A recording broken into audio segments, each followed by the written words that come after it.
Hi everyone and welcome back to my channel. But if you're one of the new ones, welcome. My name is Carla and I make videos about how I show up for myself in hopes in inspiring you to do the same. Because by doing that and showing up for myself, I transformed my entire life and overhauled my mental health, completely changed my body, losing over half my original body weight, hence the name HalfofCarla. Today's video, I am going to be answering your questions about my morning routine. So if you guys follow me on Instagram, and if you don't, why not?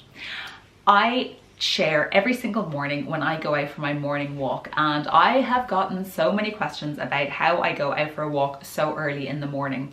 I have done now a series about my morning routine, which I'll link up in the corner, and this is all about showing up for yourself, giving to yourself before giving to others. Now, I've gone through all these different areas in this video, so I'm not going to get into it again here, and I'll link those, as I said, if you want to go check them out, and everything is always linked in the description box down below as well if you miss the little annotations in the corner. But in today's video, I'm answering your questions based on those two videos, plus questions I've received into my Instagram or ones that I get regularly.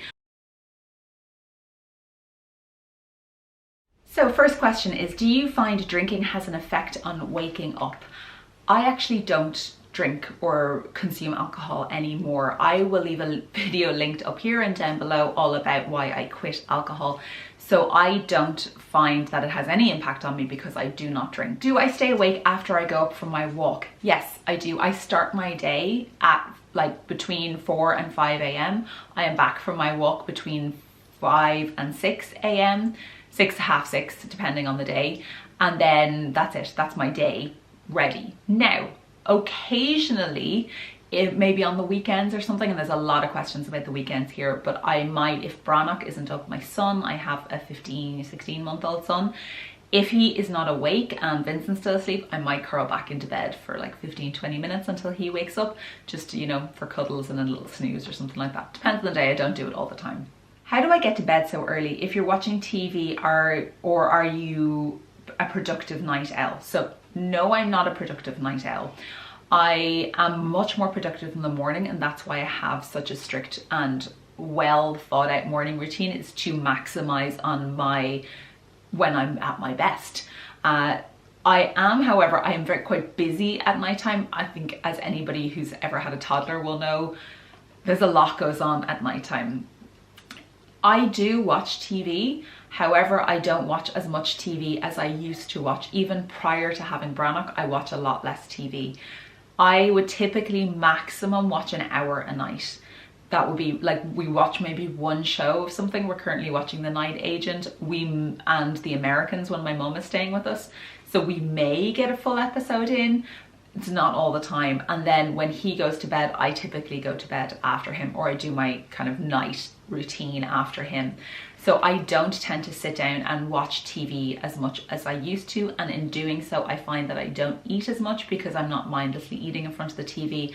I am more productive, not in terms of work or writing, but you know, in terms of getting things ready for the next day so that I can start my day off on the right foot. Do I ever find it difficult to get to bed early? Yes. For example, last night was Friday night, and Vincent had to work late, so I decided that I would have dinner with him after Brannock went down to bed. So it's taking a long time to get Brannock to sleep at the moment. So Vincent puts him to bed, and normally like I'll clean the kitchen or tidy up, and then I'll do all my kind of routine after we've done his bath time. And last night it was about an hour it took to get him down, and I made dinner in that time, cleaned up the kitchen, had everything ready, you know, and then took my makeup off and all that kind of thing. So by the time Vincent came back down again, it was 10 o'clock, and we were watching The Night Agent, and we were just having a chat, and like we were just, you know, time for ourselves, and we ended up going to bed at midnight. So it was, you know, like wasn't great, but there are definitely times where I'm like, oh, screw it, we'll just stay up, you know, watch one more episode or something like that. How do you manage it with the little human in house? Any trouble getting back to sleep, getting enough sleep? Yes. As maybe you can hear in the background, the little human is currently playing with pots and pans downstairs. So that's kind of a representation, isn't it, of what life is like with a toddler. yes, I do find it very tiring trying to do everything. I give myself grace as much as possible and I ask for help, but I do find it is difficult. It is difficult to get everything done, but I'm not willing to sacrifice all the things that I want to achieve. And I also don't want to sacrifice my relationship with my son. So this routine has helped me to have both. Yes, I am tired. I do find it very, very difficult to get back to sleep. That is something, typically if I wake up in the middle of the night, I'm up. I used to have insomnia. I thankfully don't have it anymore. I'm like 10, 15 years since I've had insomnia. But I can find that, you know, I can become insomniatic, you know, in my habits if I am not very careful about what consuming my sleep hygiene and things like that. So I do find that if he wakes up or I get woken up in the middle of the night, typically by the cats, I am up then. Now I might not wake up, I might not get up at midnight or, you know, midnight. Once it reaches about 2, then I find it difficult to get back to sleep again.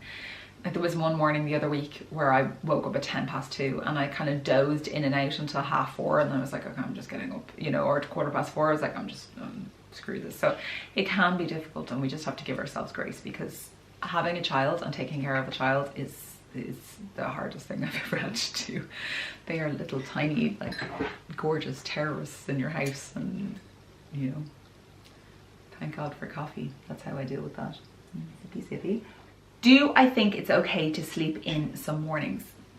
So the reason that I don't sleep in is that there's a school of thought around your routine and kind of screwing up your circadian rhythm. That's your sleep schedule. I am not a sleep in-er. I never have been. Rarely, like, you know, like I would if I was like drinking the night before, you know, that kind of thing. But typically I like to get up and always have. However, I would be a bigger proponent of naps. So a 20-minute nap, or a link down in the description box down below. I have found this, I talked about my Yoga Nidra for Sleep meditation, which just sends me into much better sleep. Like the hygiene of my sleep is I am in a deep sleep very quickly, as opposed to watching something or reading and like triggering my mind. I find that I'm in a much better place. And I've also discovered on that same app, the Insight app timer, I think it's called, as I said down below, I found a power nap meditation. It's a guided 25-minute, 30-minute power nap.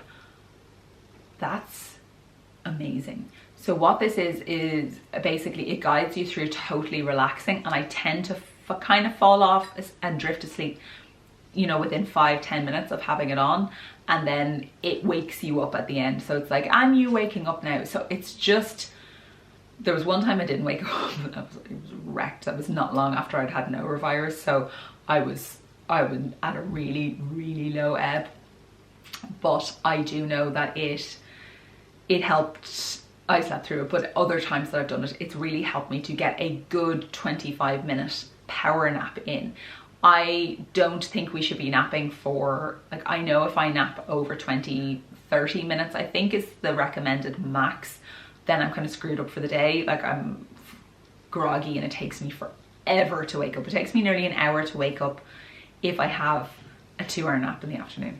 So sometimes I need it though. Sometimes you just gotta do what you gotta do.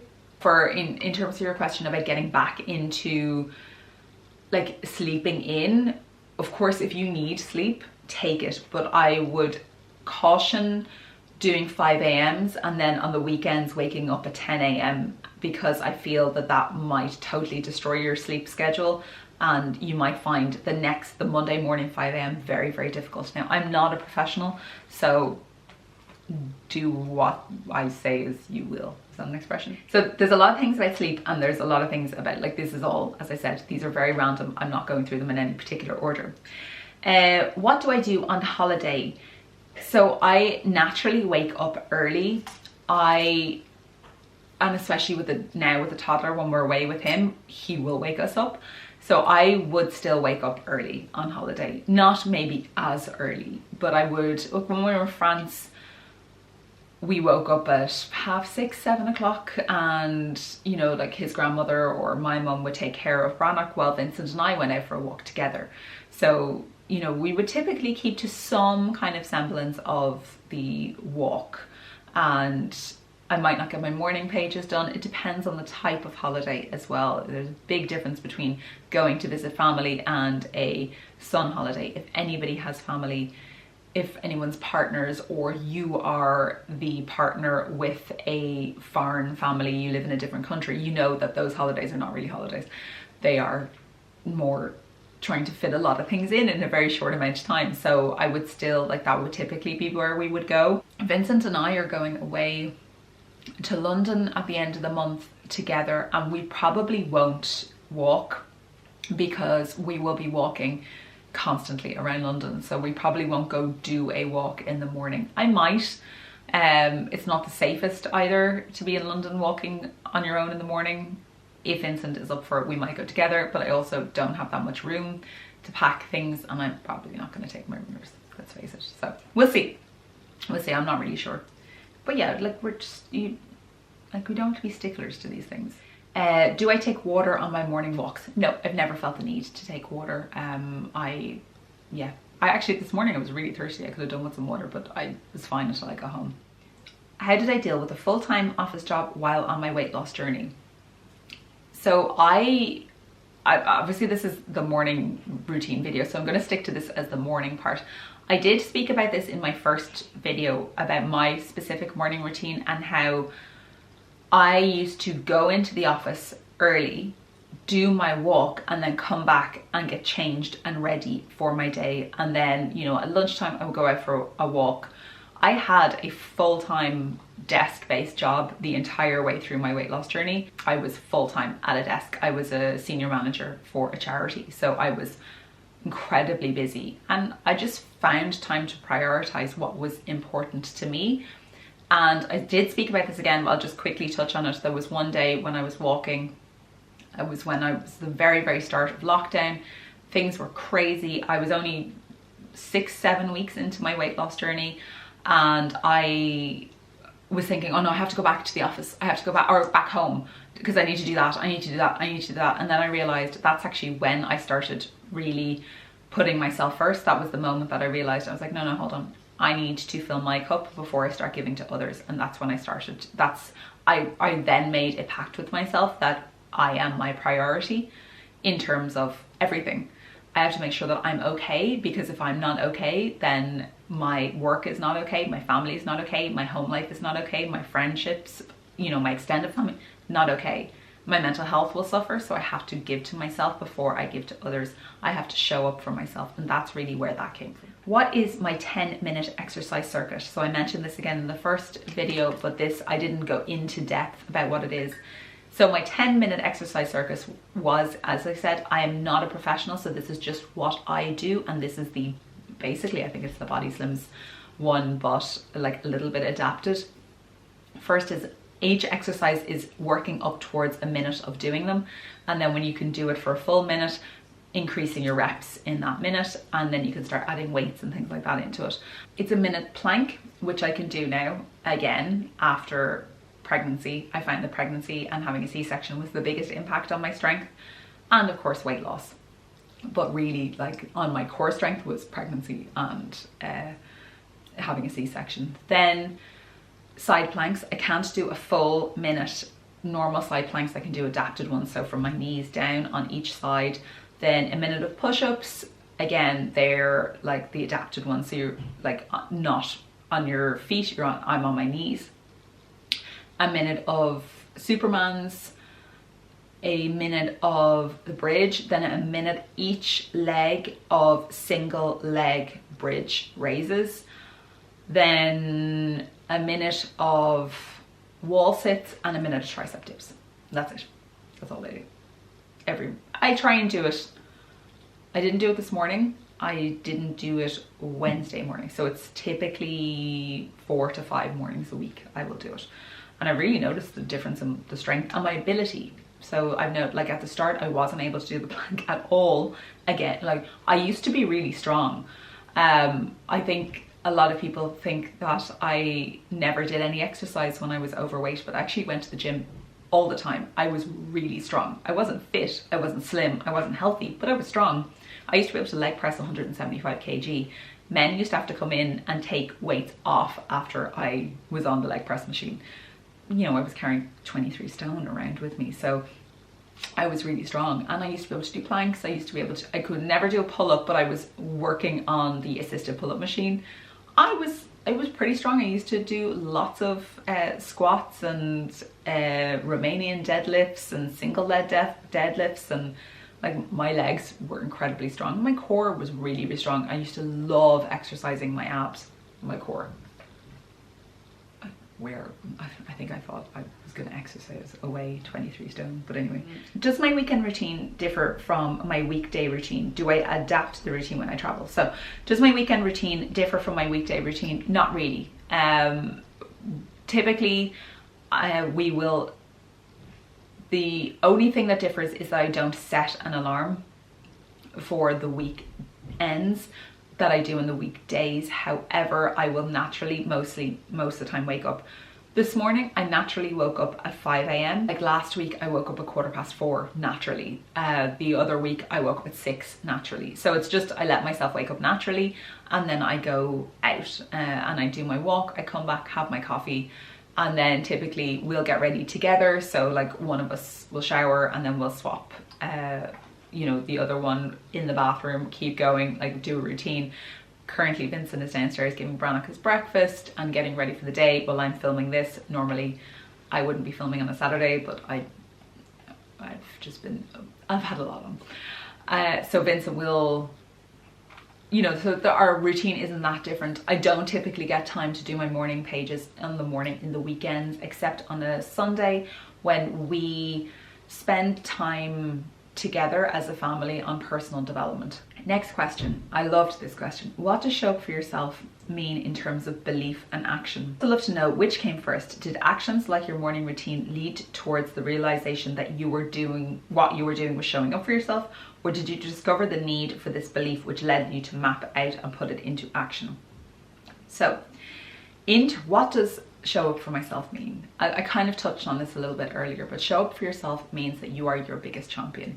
You are the person who does the actions for you that are the best things that you need. It's about being your own best friend and your own biggest champion. And by best friend and biggest champion, I don't mean that you allow yourself to, you know, like, oh, treat yourself, go buy that Prada handbag. I'm talking more about you are both your guide and your counselor. So you are encouraging yourself to do the things that you need to do in order to get to your goal. You're encouraging yourself to do something that you don't want to do, but you know that's going to be beneficial for you in the long run, or it's going to have a good outcome. So for example, show up for yourself for me that I do every single day is I get up and I get dressed and I put my makeup on, and I feel that makes me feel really good about myself. It is a way of giving to myself. It is a way of taking care of the body that I have and presenting it in the way that I want to, in order to make me feel good about myself. It's something that I like to do to show up for myself, is put on my makeup, do my hair, put my jewelry on, put perfume on, and present myself in the way that I feel really confident. Now that might not transfer to you or to Gina down the road. She might be perfectly happy with no makeup, no hair. It has no bearing on her life not no hair, but you know what I mean. It's no bearing on her life whatsoever, and that's her thing. But her show up for herself is that she goes horse riding every Saturday morning or something like that. So it's about finding what it is that is important to you and finding time to give that to yourself. Also, it's about being your biggest counselor. Or your biggest, not critic, but your counselor. The person who goes, okay, I think we need to do this. So for example, show up for yourself might be choosing to do the things that are hard, even though you don't want them, but you know that you need to do them. For example, going for a smear test or a cervical screening. It is not something that I ever want to do, but it's showing up for myself in doing that. It is being my own best friend. We are so good at showing up for other people and not showing up for ourselves. So, you know, when somebody's upset, we will go and we will comfort them. We will buy them something, you know, buy them ice cream or something, I'm just giving an example. Or we will take them out for a walk or this kind of thing. But we don't do that for ourselves when we're upset. So we don't go and take ourselves out for a walk or, you know, find the things that are good and soothing for us. I'm gonna do, I have a whole heap of stuff planned about show up for yourself, because it is really the motto I live by, and it's a constant practice and a constant like mix between counselor and guide, counselor and guide, counselor and guide. And in terms of, just to answer your question, I first started doing the actions and then realized that I was showing up for myself, and then started to implement it into other areas. So it wasn't that I realized I needed to do it. It kind of was, it was basically that morning when I was walking and I was about to go and leave my walk to go to work, you know, to go back and panic and like, I was like, no, you deserve this. You deserve this walk. This is your time. It was, I think it was 6:30 or 7 a.m. And I was like, no, this is your time. You don't have to give everything away to other people. And that's when I had that counselor talk with myself. I was like, okay, no, I don't. And what else?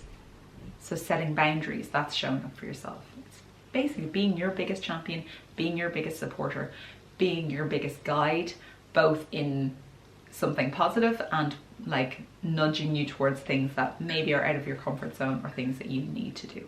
Do I ever feel dread for having to get up early and walk? Yes, very specifically when it is howling rain and wind outside. My soul dies a little bit when I hear that and I have to get out and walk beside the sea in horizontal rain. But I have never regretted a walk I have taken. I have regretted walks I have not taken. Are there any mornings that you sleep in or have a rest day without exercise and walk? Yes. There are mornings when I wake up and I am absolutely wrecked and I go, no, I need to sleep. Sleep is my priority. Sleep comes before my walk. Which one is more beneficial to me right now? Sleep. I will make that decision. They're rare, but I will do it. And I will also take days off if I'm injured. If I've hurt my leg or I've been sick or something like that, I'm not going to push myself to do it. I think that's really, really important. We're not pushing ourselves here. But on a day-to-day basis, I go because it makes me feel really good. I think that's something that I really want to stress here, is that after a couple of days, weeks of this, you feel really freaking good. I had a lady who, I think she sent me a direct message. I'm sorry, I cannot remember your name. But she told me that she started doing her 5 a.m. She started becoming a 5 a.m. club member. And week 1 was difficult, but by week 2, it just became kind of normal. And it does, we're very adaptable. And she realized that there was a lot less stress in the house and a lot less panic and stress and anger and fighting in the morning between her and her husband. I assume her husband, partner, and her children. That's so wonderful because she was able to give to herself first, give that time to herself first before giving it to somebody else. So I thought that was amazing. That's why I just want to say, like, I enjoy my morning routine. It's not a negative thing to me. It's not a punishment. This is quite the opposite of a punishment. It's showing up for myself. I'm gonna keep harping on about that till the day I die. What do I do for safety when I'm by myself in the dark? I think I've seen you with a reflective vest, but do you carry a flashlight and headlight? So, no, I don't anymore. I used to do a headlamp and a reflective vest. I will do a reflective vest in the rain so that I'm sure that I can be visible. Now, I walk in the suburbs / a town. I am not walking country roads. I am always on a footpath and a designated footpath for walkers, typically. So I'm not right beside the road. My concern is not visibility to cars, and flashlights, vests, etc. will make you visible to cars, trucks, traffic. I stopped wearing a reflective vest, funnily enough, and I'm gonna vaguely talk about this. First of all, no, I'm not afraid when I'm walking. I choose not to be afraid. Things can happen at any point, anywhere. There can be something can happen to you in the middle of the day and you have no control over it. Of course, you are more likely, there is a higher percentage or probability that something could happen in the dark. However, I choose not to live my life in fear. If something happens, then it happens, you know, but I'm not going to change my routine out of fear. I've lived my whole life in fear and I don't want to. And some of you might think that's really naive, but there it is. Now, I first of all don't live in a dangerous area and I don't live in a dangerous country. We don't have guns here typically. There is some crime, and in my area there is some crime. However, I do find that there is a tendency not to SHIT on your doorstep. However, there was an incident. There have been a few incidents when I've been out by myself in the morning that have given me a hit of cortisol. And one was a truck pulled out directly across my walkway, and I was like, okay, I'm about to get kidnapped into a white van. And it turns out he was just delivering papers. It was weird the way he did it. And I've noticed that there can be a little bit of weirdness. I do carry a personal alarm. What use it is, I'm not really that sure. I am being tracked by Vincent, so we use the app Glympse. You can also use Road ID and track find my friends and all those kind of things. However, the reason I don't wear a vest anymore is that I don't necessarily want to be visible to other people who are walking. I encountered a group of youths about 2 months ago, and I was glad I was not visible. Something told me not to wear my reflective vest that morning. It was a Sunday morning, and I find that Sunday morning is actually the dodgiest morning, and it's the morning that I will go out later than all the others, which is nice because I also get a lie-in. But what I find is that people are left over from the night before. Most people are harmless. However, groups of youths hanging out together, one never knows.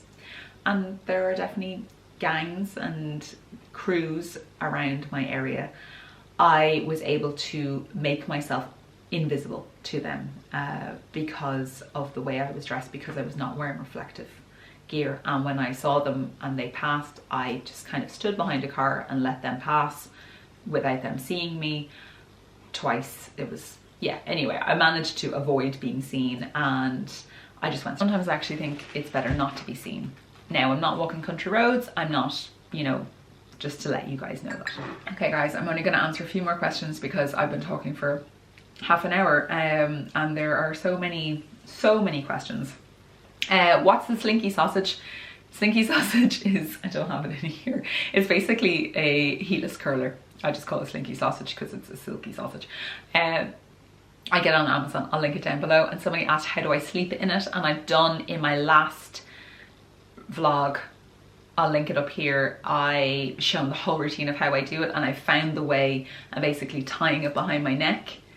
I don't really notice it anymore. And actually, if you get your ears pierced, it's really handy because it lifts you up, because you know when you get your ears pierced you're not supposed to lie on your ears, but it'll actually lift your head up so you can lie on your ears. And like, I have got many piercings in the last, since I had my silky sausage, and it's been great. What's my opinion on doing 2 30-minute walks as opposed to 1 hour? Depends on what your goal is. To get into the state of fat burning, you need to be in it walking in a steady state for 15-ish minutes, and then it is more beneficial to stay in that fat burning. It's called gluconeogenesis. Again, not a professional, but it's easier to stay in, it's more beneficial to stay in that until, you know, an hour. And I think they've discovered that anything excess to an hour and a half max, you kind of come out of it again. So I can't remember the science on it, you can do your own research, but that it's between 45 minutes to an hour and a half in that fat burning, or an hour and 15 is the best and the maximum that you can get. So that's why Body Slims recommends a full hour as opposed to 2 30 minutes.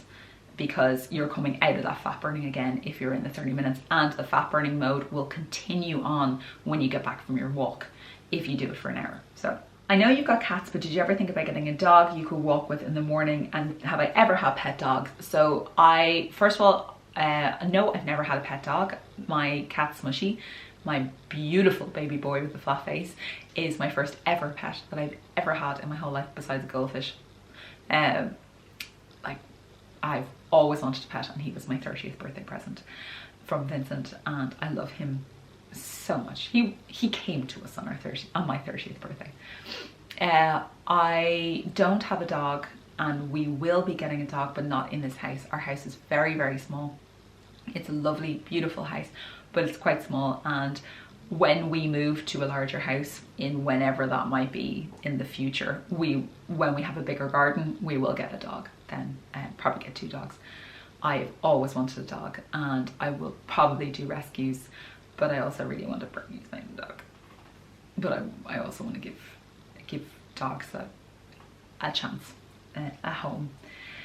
Do I need to change my night routine? If so, how long did it incorporate both the AM and PM routines? I think they've just adapted over time. I've just noticed, you know, if I'm doing my morning routine, or I've changed something in my morning routine and I'm like, okay, now that would have been more beneficial to do that the night before, then that will happen. And you just keep adapting it as it goes. And these are things that are very flexible and movable, and we don't need to be rigid with anything. We can keep moving and evolving as we go, overcome, adapt, evolve as we keep going. So there's no point, we don't need to be like, no, I have to do this in this way.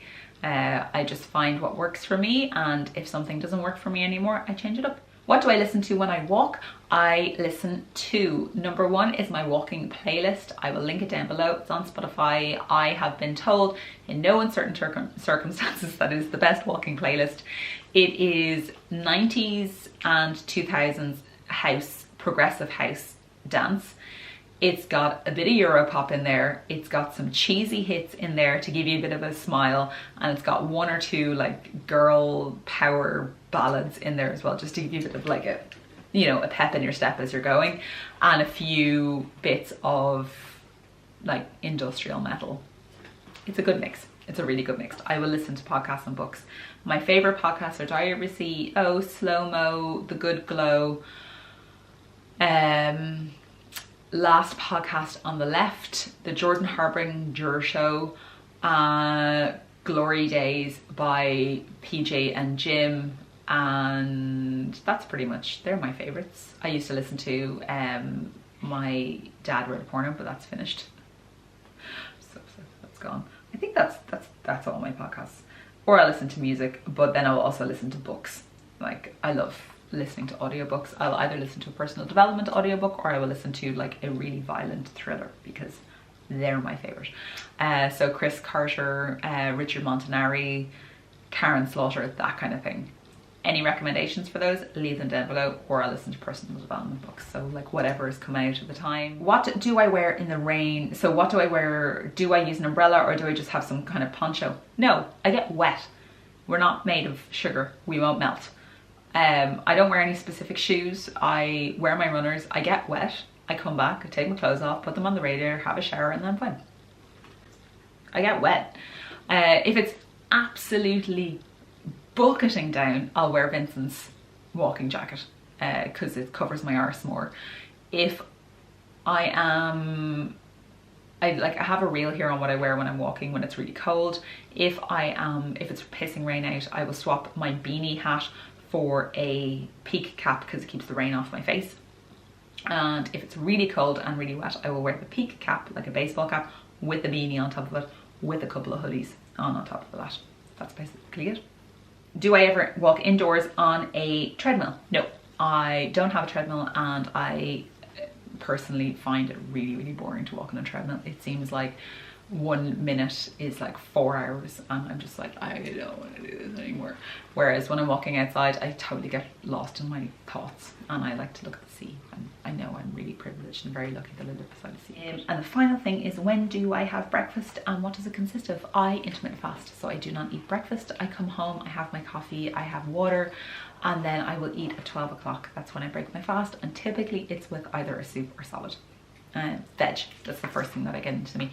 So my walk is fasted, and then I fast until about 12, 1 o'clock, depending on the day. Sometimes 11 o'clock, depends on how I'm feeling. Guys, I have talked forever. I have answered tons of questions. I did not answer them all, but please, if you'd like me to do part 2 with more questions that you guys have asked, leave them downstairs down below in the description box if you have any other questions, or if you'd like me to do that.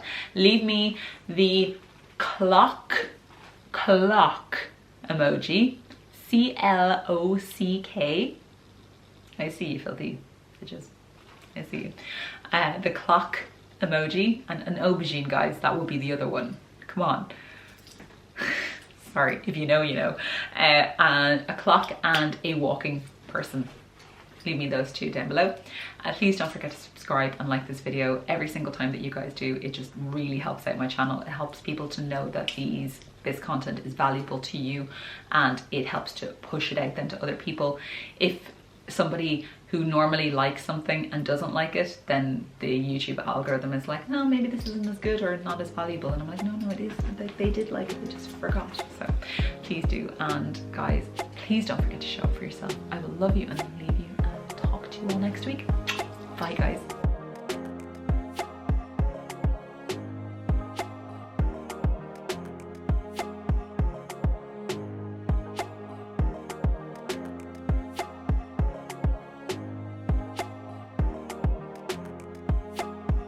I can't dance, do do do do do do do do do. God, I hope that's just my camera screen that's blurry and not